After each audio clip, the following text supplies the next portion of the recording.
শিরোনাম, অপেক্ষার শেষে শূন্যতা। রাতটা খুব নীরব ছিল, আকাশে চাঁদ থাকলেও যেন আলোটা মলিন লাগছিল। মায়া একা বসে ছিল রেলস্টেশনের বেঞ্চে। তার চোখে জল, কিন্তু সে কাঁদছিল না, কারণ কাঁদার শক্তিটাও যেন শেষ হয়ে গেছে।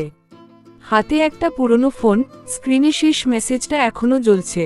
তুমি আমার জন্য 6 মাস অপেক্ষা করতে পারলে না, আমি তো তোমার জন্য সব ছেড়ে চলে এলাম। মায়া আর আরিফের পরিচয় হয়েছিল কলেজে। প্রথমে বন্ধুত্ব, তারপর অজান্তেই ভালোবাসা। আরিফ ছিল খুব স্বপ্নবাজ ছেলে, আর মায়া ছিল শান্ত, গভীর অনুভূতির মেয়ে। একদিন বৃষ্টির মধ্যে আরিফ বলেছিল, আমি যদি একদিন হারিয়ে যাই, তুমি কি অপেক্ষা করবে আমার জন্য? মায়া হেসে বলেছিল, আমি যতদিন বাঁচব, ততদিন অপেক্ষা করব। সেদিন দুজনেই বুঝতে পারেনি, এই কথাটাই একদিন তাদের জীবনের সবচেয়ে বড় পরীক্ষায় পরিণত হবে। আরিফ চাকরির জন্য অন্য শহরে চলে যায়। যাওয়ার আগে সে মায়ার হাত ধরে বলেছিল, শুধু 6 মাস, তারপর আমি ফিরে এসে তোমাকে বিয়ে করব। মায়া চোখে জল নিয়ে মাথা নেড়েছিল।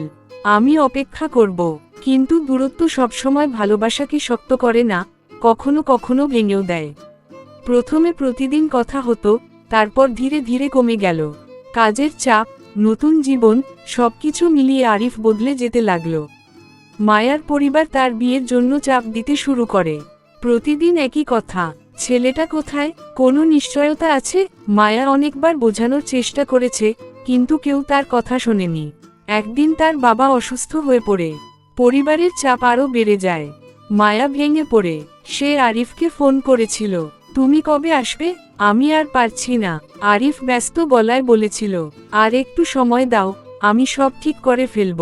কিন্তু আর একটু সময়, তাই মায়ার জীবনে সবচেয়ে বড় ভুল হয়ে দাঁড়ায়। ভেঙে যাওয়া প্রতিশ্রুতি। শেষ পর্যন্ত মায়া বাধ্য হয়ে বিয়ে করতে রাজি হয়। তার চোখে জল ছিল, কিন্তু সে হাসছিল, কারণ পরিবার খুশি ছিল। বিয়ের দিন, ঠিক সেই সময় আরিফ ফিরে আসে।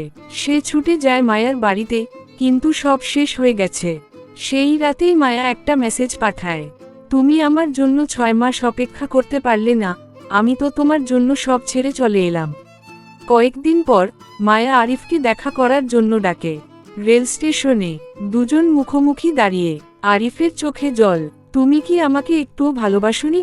মায়া ধীরে বলল, ভালোবাসতাম, এখনো বাসি, কিন্তু সব ভালোবাসা পাওয়ার জন্য হয় না। আরিফ চিৎকার করে বলল, আমি তো তোমার জন্য সব ছেড়ে দিয়েছি। মায়ার চোখে জল গড়িয়ে পড়ল, আমিও ছেড়ে দিয়েছিলাম, নিজের স্বপ্ন, নিজের ইচ্ছে, কিন্তু তুমি আমার পাশে ছিলে না যখন আমার সবচেয়ে দরকার ছিল।